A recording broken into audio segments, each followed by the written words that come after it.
Hello everyone, welcome back to my YouTube channel. ఈరోజు ఈ వీడియోలో మహాకుంభమేళ అంటే ఏంటి, ఎందుకు జరుపుకుంటారు,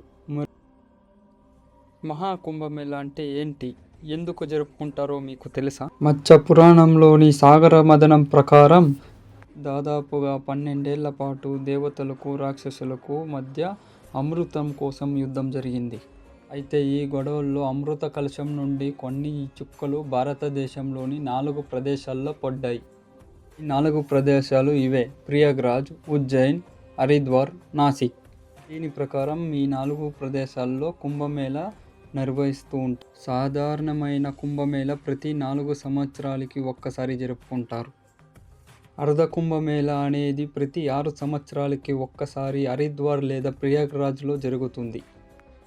పూర్ణ కుంభమేళ అనేది ప్రతి 12 సంవత్సరాలకి ఒక్కసారి ప్రయాగ్రాజ్, హరిద్వార్ లేదా నాసిక్లో జరుగుతుంది. 12 పూర్ణ కుంభమేళ పూర్తయిన తర్వాత, అంటే 144 సంవత్సరాలకి ఒక్కసారి మహాకుంభమేళ ప్రయాగ్రాజ్లో జరుగుతుంది.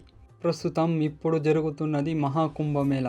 గంగా, యమున, సరస్వతి ఈ నదులు కలిసే త్రివేణి సంగమం దగ్గర జనవరి 13 నుంచి ఫిబ్రవరి 26 వరకు ఇక్కడికి వెళ్ళి త్రివేణి సంగమంలో మునిగితే మన పాపాలన్నీ పోయి మోక్షం కలుగుతుంది. ఇప్పుడు కానీ ఈ మహాకుంభమేళకు వెళ్ళకపోతే ఇక మీరు జీవితంలో ఇలాంటి మహాకుంభమేళ అసలు చూడలేరు.